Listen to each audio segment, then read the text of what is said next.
Bueno, muy buenos días para todas y Buenos todos, días. bienvenidos. Hoy empezamos un nuevo ciclo dentro de las presentaciones de GRADEPIC, en esta oportunidad con las propuestas de investigación doctoral de nuestros estudiantes del doctorado en medicina clínica. Hoy tenemos el gusto de tener al doctor Cristian Navarro, quien es médico especialista en neurología y magíster en epidemiología. Acaba de iniciar su proceso, su programa doctoral y nos va a presentar hoy el componente lógico inicial de su propuesta de investigación.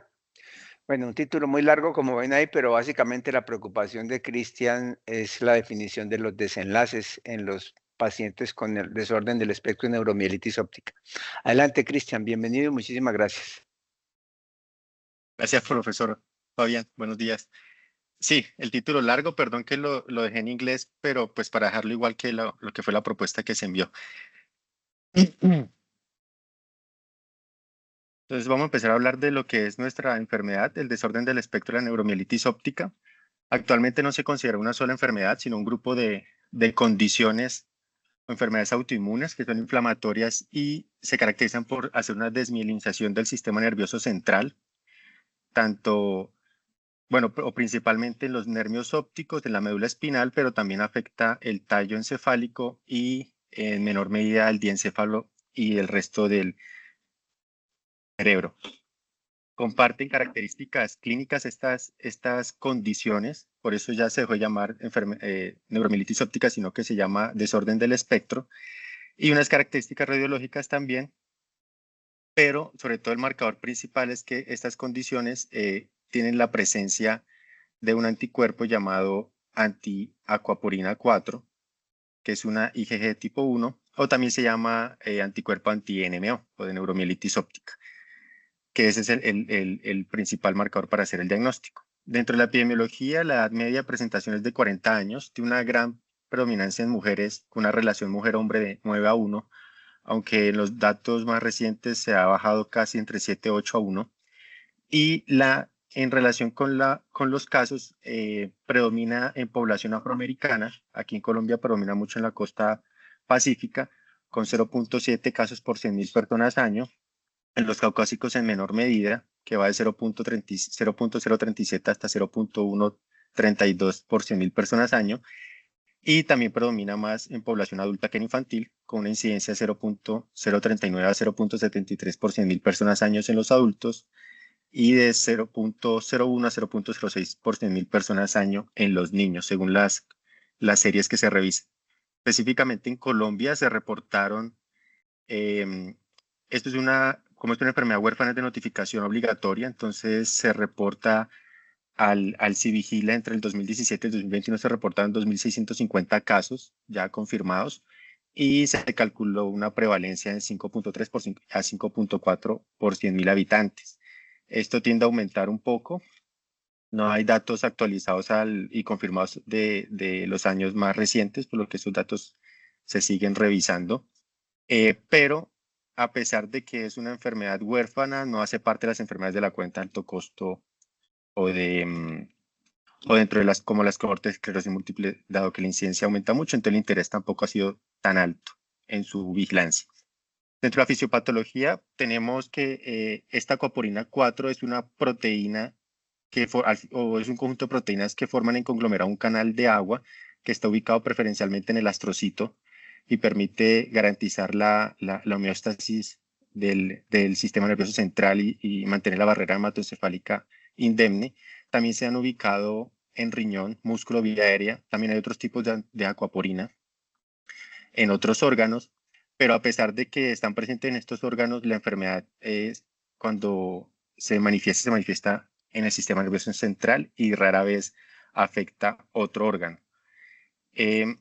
La ausencia de esta acuaporina 4, la alteración de esta acuaporina 4, pues se relaciona con una formación o una cicatrización anormal, que es lo que llamamos gliosis, en el sistema nervioso central y el déficit de esta antiacuaporina, ya sea porque el anticuerpo que la ataca la destruye o por estudios de sin la presencia de esta proteína, se relaciona con que hay un aumento del edema vasogénico en el encéfalo y una disminución en la eliminación de este exceso de líquido en el tejido.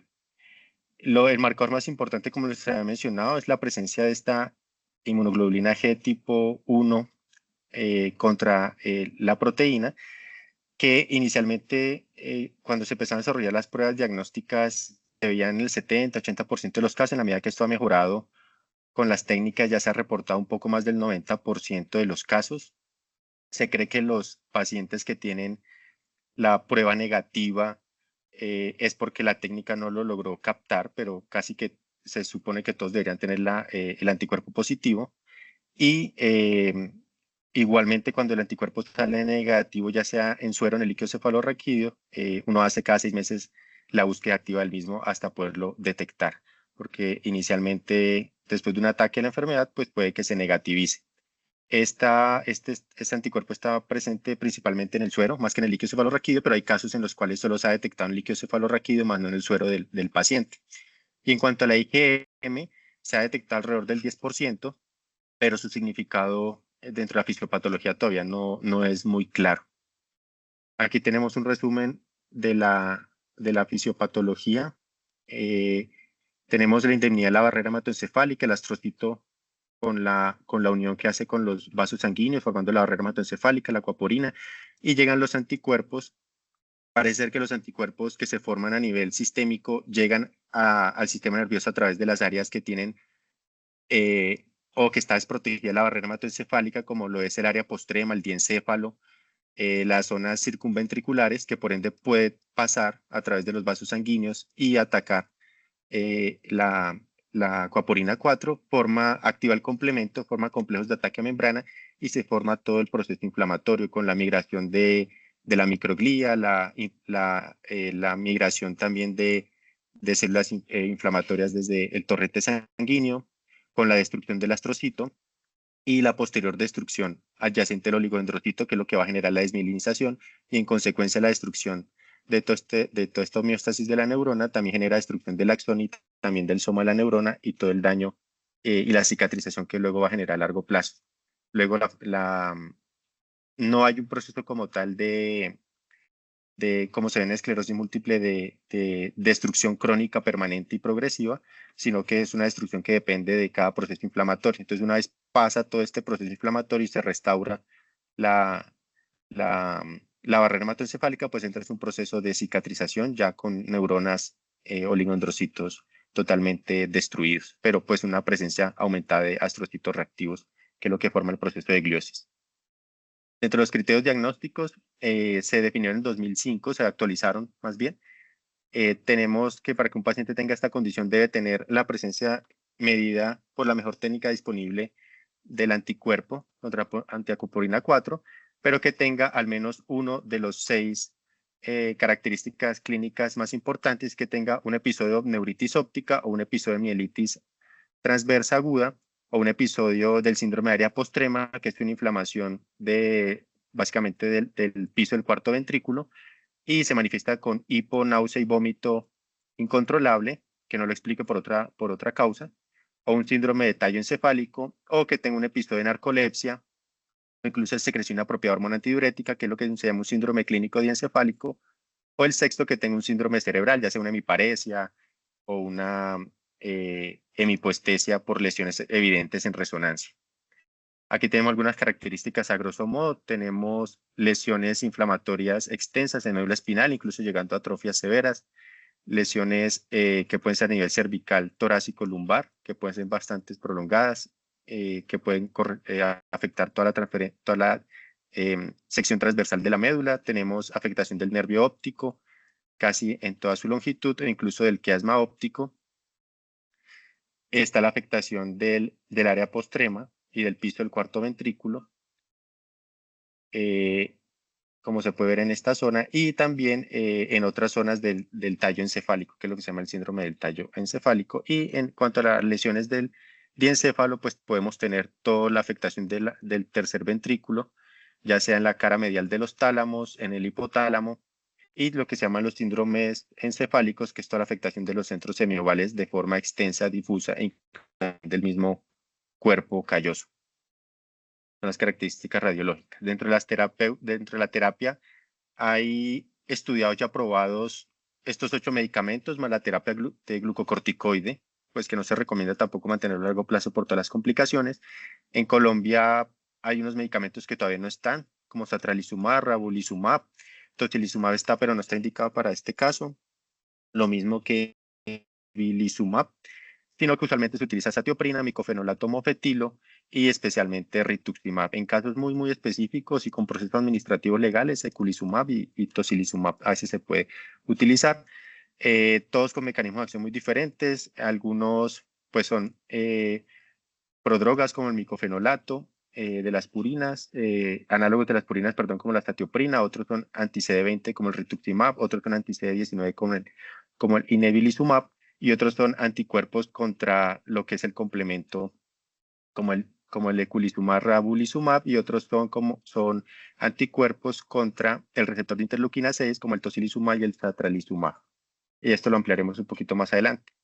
Que en relación con esto que se llama los Core Outcome Set, que la traducción literal será como ese conjunto de desenlaces principales de las enfermedades. Entonces tenemos que un desenlace, en su definición, es una medida u observación que se utilizan en los estudios para evaluar los beneficios y los riesgos de un tratamiento. Los ensayos clínicos suelen incluir múltiples desenlaces, como ustedes lo saben. Algunos pueden ser de interés particular para la enfermedad que se puede replicar en todos los ensayos, mientras que otros no. O algunos pueden meterse como por un interés particular del investigador, ya sea por sus preferencias. Entonces, uno entre un ensayo clínico y otro puede encontrar desenlaces bastante diferentes. Podemos tener desenlaces clínicos, desenlaces subrogados, biomarcadores, desenlaces simples, enlaces compuestos, lo que se han llamado desenlaces reportados por el médico, desenlaces los reportados por el observador externo, que no tiene que ser un médico entrenado, y los desenlaces reportados por pacientes que han tomado auge en los últimos años. Entonces, cualquiera de estos tipos de desenlaces se puede incluir en un ensayo clínico, y la revisión sistemática, metaanálisis y las guías de práctica clínica que toman estos ensayos clínicos, pues van a tener el reto de ver qué tipo de desenlaces se van a evaluar dentro de las preguntas de investigación y si se pueden incluir todos o no los ensayos que se han evaluado. Entonces, a raíz de esto se crea lo que es la iniciativa COMET hace ya más de 10 años, y ellos definen que el Core Outcome Set o COS, por su sigla, es un conjunto estandarizado y consensuado de desenlaces que deberían medirse y notificarse como mínimo en todos los ensayos clínicos en áreas específicas de la salud o la asistencia sanitaria. Esa es la definición textual de ellos. Entonces, básicamente es todos los desenlaces que cada ensayo debe siempre evaluar, pero pues no se restringe a esto. Un investigador puede incluir otros desenlaces que crea convenientes según su pregunta de investigación, además de los que estén incluidos en este Core Outcome Set. Pueden haber diferentes tipos de conjuntos o de desenlaces importantes o COS. Pueden haber dependiendo por cada enfermedad. Entonces, que haya un COS definido solo, por ejemplo, para neuromielitis óptica, pero también pueden haber que haya dentro de la misma neuromielitis óptica, dependiendo del estado de la enfermedad, diferentes COS, o como se pueden ver en cáncer, si hay enfermedad localizada, enfermedad avanzada, pero también podemos tener dependiendo de población, por ejemplo, en esclerosis múltiple en niños o esclerosis múltiple de adultos, pero también podemos tener COS genéricos que también apliquen para toda la enfermedad o específicos de una intervención, que hayan COS específicos para intervenciones medicamentosas y otras para intervenciones quirúrgicas. Entonces, el reto y lo que se tiende a largo plazo es que se puedan definir estos COS en la mayoría de las condiciones de salud. ¿Y cómo se puede desarrollar un COS? Primero, identificar qué resultados debemos o qué desenlaces debemos medir, que es lo que llaman el what to measure. El segundo paso es determinar cómo deben definirse esos resultados o cómo deben también medirse. El how to measure y el when to measure, que siempre, generalmente van de la mano. Entonces, una vez identificamos el qué, miramos cómo lo vamos a definir, cómo lo vamos a medir y cuándo lo vamos a medir. Si es un desenlace que se mide al mes, a los 3 meses, a los 6 meses. Este tercer paso no se ha desarrollado mucho en los COS que se han publicado, pero es algo que ya se está incluyendo. Y siempre cuando se van a tener en cuenta el desarrollo de estos desenlaces, siempre tenemos que tener en cuenta lo que se llaman las partes interesadas, que pues en inglés se lo llaman los stakeholders, siempre los pacientes y sus representantes o cuidadores, los profesionales de salud y actualmente se están incluyendo los investigadores, que son todas esas personas que hacen revisiones sistemáticas, desarrollo de guías de práctica clínica, y también debemos incluir y tener en cuenta a los que desarrollan políticas en salud, los tomadores de decisiones en relación con estas políticas y las agencias reguladoras. Entonces, si bien al inicio se desarrollaron incluyendo solo estos dos primeros, ya se está expandiendo hacia los dos últimos dentro del desarrollo de estas ideas. Entonces, actualmente, si bien se ha intentado, y no es algo muy nuevo, se ha intentado desarrollar estos COS para diferentes entidades, en la mayoría no están desarrollados y en las que sí están desarrollados, pues tampoco están ampliamente difundidos. No hay como una guía o un manual que le diga a un investigador que va a desarrollar algún estudio, siempre debe mirar este desenlace, que son los más relevantes para los pacientes, son los más relevantes para los médicos. Y en los casos en los que ya están desarrollados los COS, pues el investigador prácticamente puede que los desconozca, que ya están desarrollados. Los desenlaces primarios o secundarios de los estudios a veces dependen de las preferencias del investigador, de la experiencia que tenga, el conocimiento previo, y otras veces se escogen desenlaces que ya se han evaluado en otros estudios para mirar la reproducibilidad, pero al final podemos estar repitiendo los mismos errores metodológicos, más limitaciones, y podemos incluso estar repitiendo los mismos, podemos evaluar los mismos desenlaces que quizás no eran los relevantes para los grupos de interés o no eran desenlaces enfocados en el paciente.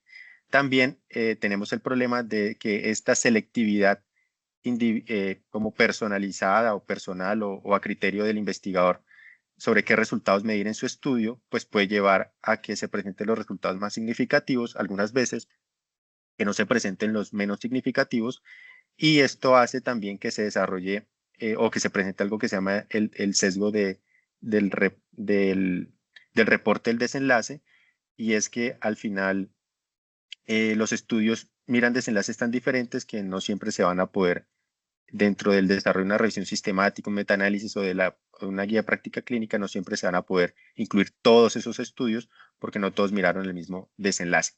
Si volvemos a nuestra tabla de tratamiento de neuromielitis óptica, ustedes pueden mirar que hay estudios en los que han evaluado tasa anualizada de recaídas, una escala de discapacidad, recaídas como tal o números recaídas y eventos adversos. Entonces, la azatioprina evaluó 4, el micofenolato solamente ha mirado efectos adversos en los estudios, rituximab ha mirado los 4 desenlaces, el inebilizumab, que son drogas nuevas, curiosamente solamente ha revisado o ha reportado en sus estudios recaídas y eventos adversos. El eculizumab solamente ha mirado 3 de los 4 desenlaces. En el caso del ravulizumab, que también es una droga muy nueva, solamente ha mirado recaídas y eventos adversos.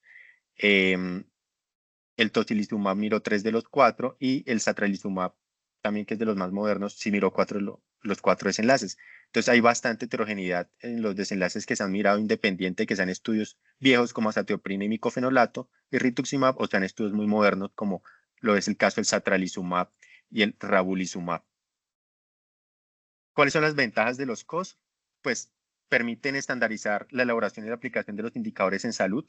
Si uno tiene definidos todos estos desenlaces que se deben evaluar en los estudios, pues un tomador de decisiones y un creador de políticas sanitarias, pues sabe qué indicadores en salud debe generar y qué desenlaces son los importantes centrados en el paciente y también pues en los intereses de los gobiernos. Favorece mejorar los programas de calidad en atención en salud, porque pues también va de la mano con el desarrollo de los indicadores. Mejora la atención, sobre todo fomentando el enfoque centrado en el paciente. Mejora la educación del paciente, también porque esto involucra a los pacientes sobre todo las preferencias que tienen, las expectativas que tienen, y también se aterrizan muchas a veces expectativas cerradas, sobre todo de qué puede mejorar o no una terapia. Reduce la heterogeneidad de los resultados de los ensayos clínicos, facilita la combinación de los resultados en revisiones sistemáticas y metaanálisis, reduce este sesgo de reporte de desenlaces que les mencioné previamente, involucra a todas las partes interesadas, desde la política, desde el médico y desde el paciente, y pues identifican todos estos resultados que son clínicamente relevantes, que también se pueden aplicar en otros, como el desarrollo de las evaluaciones económicas en salud. Entonces, desde esta vía, desde la creación de la evidencia, desde la síntesis de la evidencia y la configuración de las recomendaciones para la práctica clínica, pues tenemos que desarrollar un COS que sea aplicable a todos los ensayos clínicos, que luego sea extrapolable y sintetizado en todas las revisiones sistemáticas y metaanálisis, y asimismo en el desarrollo de todas las prácticas clínicas que se puedan aplicar también en la práctica médica y en el desarrollo de políticas en salud. ¿Qué barreras tenemos?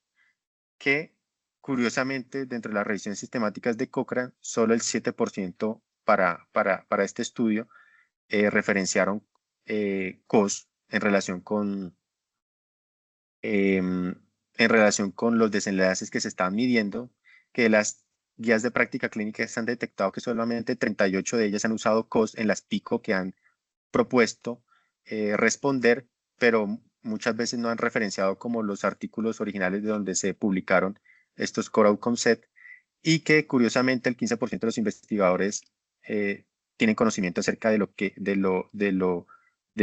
es una COS, y solo el 2.5% de los investigadores que hacen de ensayos clínicos han participado en desarrollar estos core outcome set. Entonces es algo que, si bien no es nuevo, es algo que todavía no se tiene gran difusión, conocimiento, y que no se ha desarrollado ampliamente. Entonces, de aquí que no todas las enfermedades pues tienen un core outcome set desarrollado, validado por los expertos y conocido por ellos mismos. No se han difundido ampliamente, como lo dije previamente. A veces no existe una clara comprensión acerca de cómo usarlos y cómo se han desarrollado y si realmente son útiles o no. Y si se han desarrollado, si esos métodos son correctos y por ende esos desenlaces son realmente los que siempre se deben tener en cuenta. Y a pesar de que hay algunas enfermedades con COS disponibles, pues los ensayos clínicos más modernos no han adoptado estos core outcome set que ya están a disposición. O sea, siguen evaluando lo que al parecer el investigador desea. Entonces, en neuromielitis óptica o en el espectro del desorden de neuromielitis óptica no tenemos desenlaces definidos. Estos desenlaces que se desarrollan en los ensayos clínicos son traídos de la esclerosis múltiple de una forma inadecuada, porque son enfermedades completamente diferentes. Al inicio, hace muchos años, se creía que eran similares, pero ya después de 20 años de investigación se sabe que son completamente diferentes. Les traigo un ejemplo. Aquí en la evaluación de la escala de discapacidad, el EDSS es una escala validada en esclerosis múltiple, pero en neuromielitis óptica nunca se ha hecho dicha evaluación. Igual se sigue mirando en los ensayos clínicos. Las definiciones de lo que es un ataque inflamatorio desmielinizante también se trajo en la esclerosis múltiple, de lo que es una recaída, y eso tampoco se han validado esas definiciones ni se han hecho estudios formales para esta enfermedad, ni en población infantil ni en población adulta. Entonces, en neuromielitis óptica lo que tenemos son extrapolaciones de otra enfermedad completamente diferente, con pronóstico diferente, con un tratamiento que es completamente diferente, y es lo que se está utilizando actualmente para el desarrollo de medicamentos. De hecho, los medicamentos de esta enfermedad no son los mismos de esclerosis múltiple, exceptuando el rituximab, pues que sirve en muchas condiciones de salud. ¿Qué otro problema tenemos? Que las terapias modificadoras de la enfermedad son muy costosas, tienen perfiles de eficacia, de efectividad y de seguridad muy diferentes, y por ende compararlas se hace un reto, y escoger la terapia más eficaz o más segura o más costo efectiva, pues se vuelve muy difícil. Y el desarrollar este Core Outcome C para neuromielitis óptica lo que nos va a permitir es poder llegar a que en el futuro se utilicen estos desenlaces para que sean comparativos o comparables, perdón,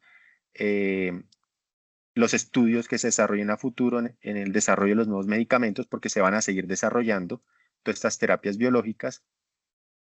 Por ende, la definición y la estandarización de estos desenlaces, junto con los instrumentos que se deben utilizar para medir dichos desenlaces y junto con la definición de la temporalidad de en qué momento se deben definir estos desenlaces, es algo esencial no solo para la investigación de la terapia futura, sino también para el desarrollo de políticas en salud también a futuro. Y lo más importante, pues que este desarrollo de los COS para neuromielitis óptica, pues debe incluir los resultados críticos en salud, pero también los resultados que son centrados en el paciente. De acuerdo a esto, hemos la siguiente pregunta de investigación, y es cuáles son el conjunto básico de resultados o de desenlaces, los elementos básicos de datos y el conjunto básico de mediciones que deberían utilizarse en los ensayos clínicos de intervenciones de medicamentos para pacientes adultos con desorden del espectro de neuromielitis óptica.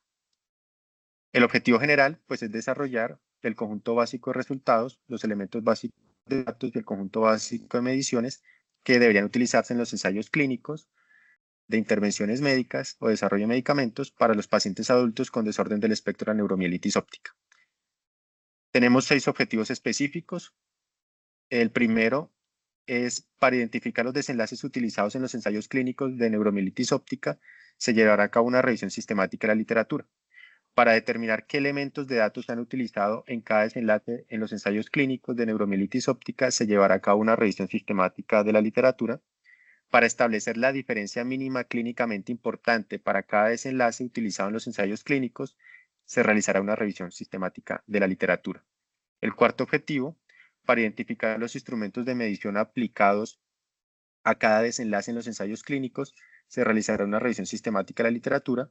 Para extrapolar las experiencias de los pacientes con neuromielitis óptica y comprender qué resultados de tratamiento valoran más y cuáles son sus preferencias, se llevará a cabo una investigación cualitativa mediante sesión de grupos focales y se llegará a un consenso o se pretende llegar a un consenso sobre qué desenlaces deberían incluirse en un COS mediante la participación de las principales partes interesadas o stakeholders, que son o serán médicos, pacientes, investigadores, revisores sistemáticos, desarrollos de guías de práctica clínica y de políticas en salud y tomadores de decisiones. Muy bien, Cristian. Muchas gracias. Bueno, está abierto el micrófono para quienes quieren aportarle o preguntarle a Cristian. Por favor, van levantando la mano y vamos dando en orden las preguntas. Nadie se anima porque ese silencio absoluto. Bueno, mientras los demás se animan, Cristian, yo le voy comentando. Yo no sé, lástima que no esté Jenny acá. Lástima que no esté Jenny porque la profesora Jenny García fue muy, muy importante en el desarrollo del programa y todo el primer borrador pues que se entregó al ministerio para el doctorado básicamente fue trabajo de Jenny. Entonces, no tengo muy claro dentro de la estructura, digamos, formal, entre comillas, del programa de doctorado, qué tenemos explícito acerca de la investigación, los proyectos, digamos, como requisito. Pero desde mi perspectiva, Cristian, o como yo veo las cosas en la formación doctoral, yo creo que esta discusión ya la hemos tenido con el grupo en la maestría. Hay en la estructura pedagógica de todo el discurso de la medicina basada en evidencia, mucho en el concepto de las preguntas clínicas como ese, digamos, corazón conceptual que nos ayuda a mejorar la práctica clínica. La pregunta clínica que pedagógicamente se ha dividido en esos componentes pico y que nos ayudan a mejorar la práctica de los pacientes con base en el conocimiento que nosotros obtenemos para tratar de hacer mejor medicina. Pero he insistido en las discusiones con el grupo que si bien en muchos aspectos coinciden, la pregunta clínica no necesariamente es una pregunta de investigación.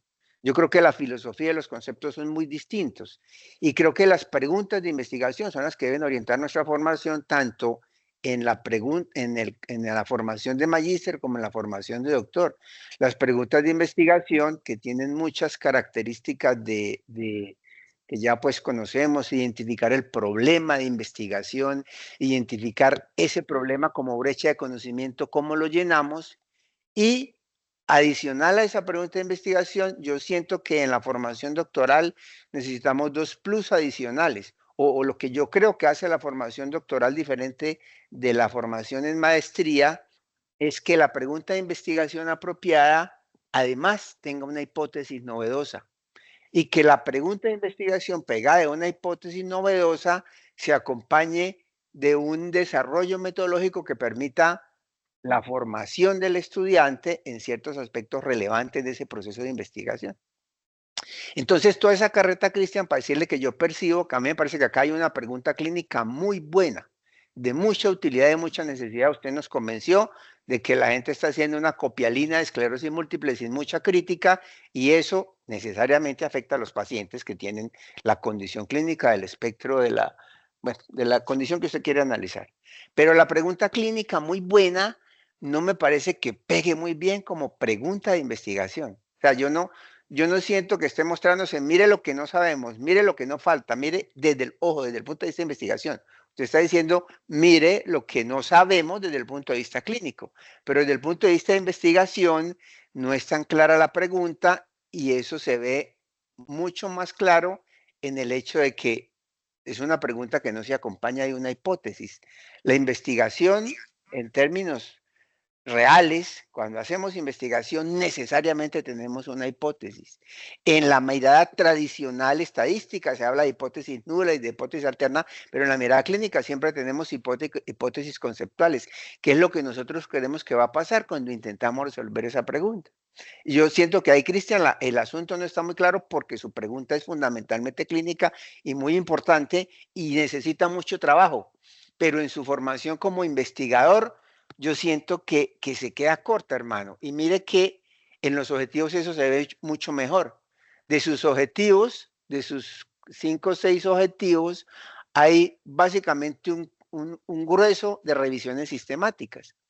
Revisiones sistemáticas, no, ojo que no estoy demeritando la revisión sistemática como, una línea, un proyecto o un método de investigación de utilidad, pero como proceso formativo no tiene el mismo, no tiene la misma, no tiene la misma capacidad de formación para el estudiante que está en formación. Miren que en los, muchas instancias de financiación, eh, en Reino Unido, en el National Health System, cuando uno presenta grant allá, la revisión sistemática es obligatoria dentro del proyecto. Cuando uno pasa el proposal, tiene que ir con revisión sistemática incluida. Eso no se lo van a uno como proyecto de investigación. Eso hace parte del proyecto. Entonces, yo creo que ahí tendríamos que mirar como lo filosófico de qué esperamos o qué creemos que puede ser más formativo para nuestros estudiantes, tanto en maestría como en doctorado.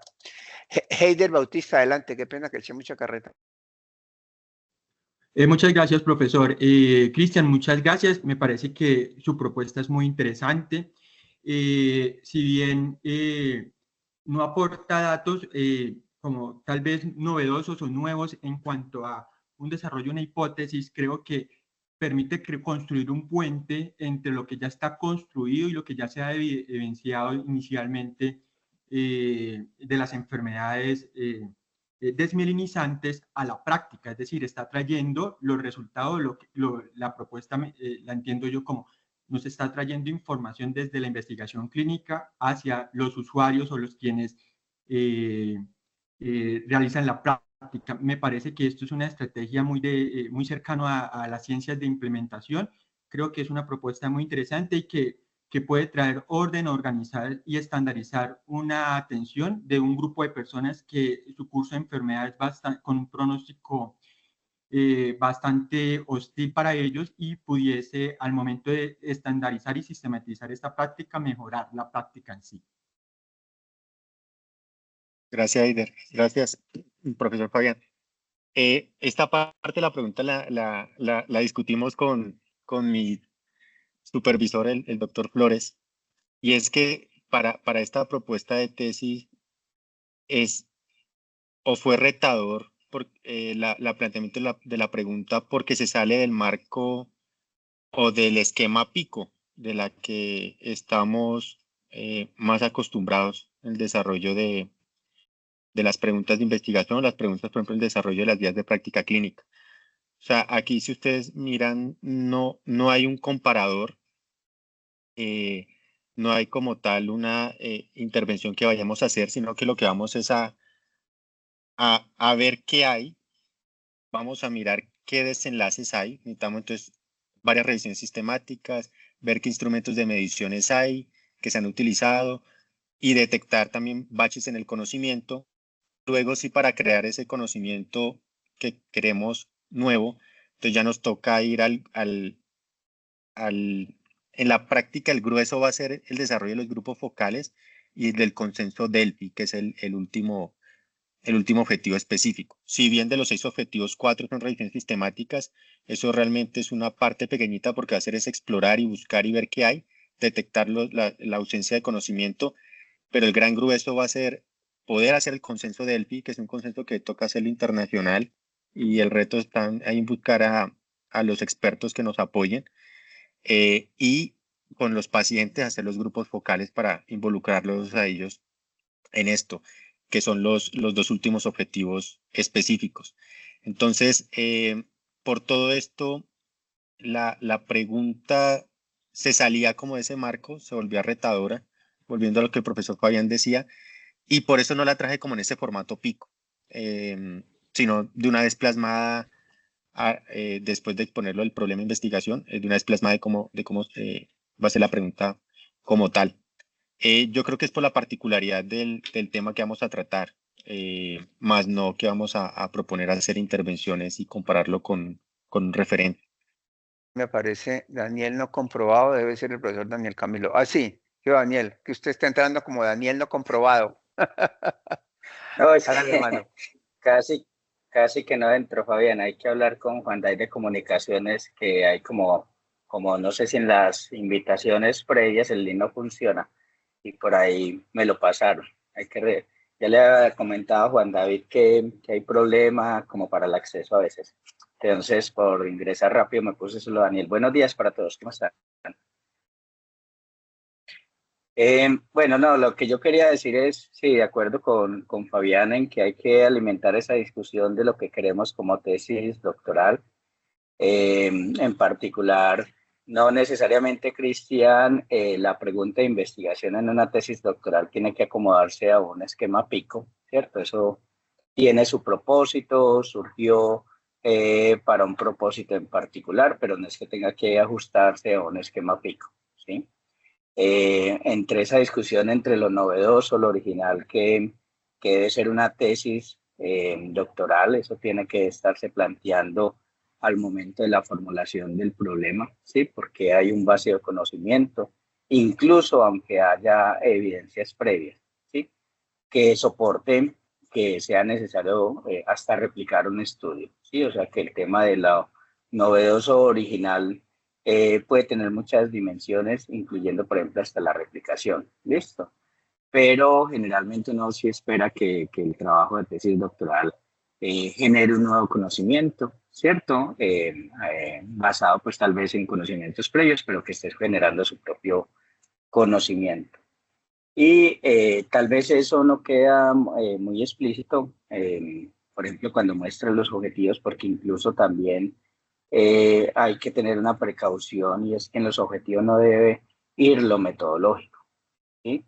Cuando tú dices el primer objetivo es identificar los desenlaces a partir de una revisión sistemática de la literatura, determinar cuáles son los elementos que deben estar en cada desenlace a partir de una revisión de la literatura, saber a partir de un grupo focal, ¿cierto?, de pacientes, todo eso es metodológico.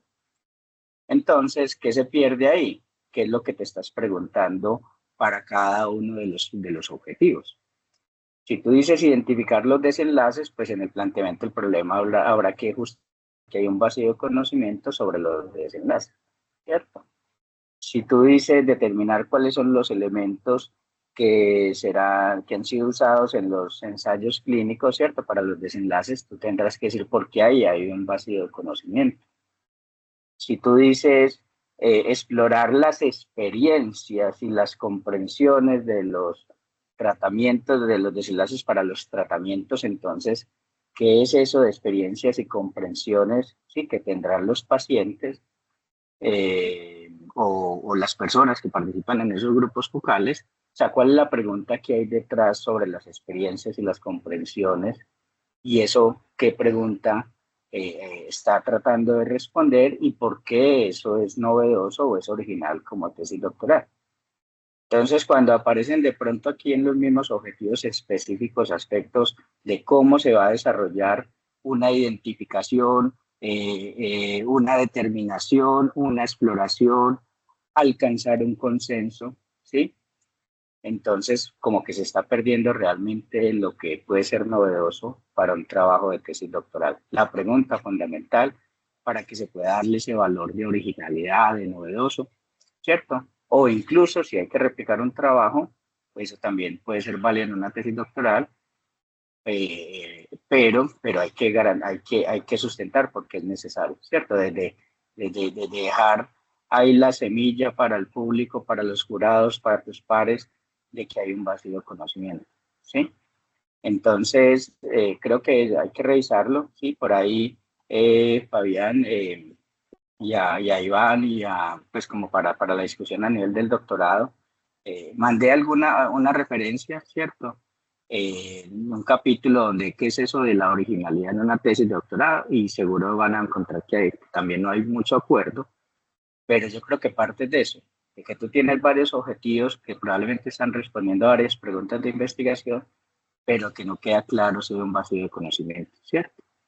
Y también mantener eso, que no pueda aparecer ahí lo metodológico. Si aparece lo metodológico es porque no está clara la pregunta de investigación y se está quedando eso más como un proceso a realizar y no por responder una pregunta que pretenda llenar ese vacío. Entonces es más como mi comentario pues general, pero creo que lo que dice Fabián sí hay que revisar.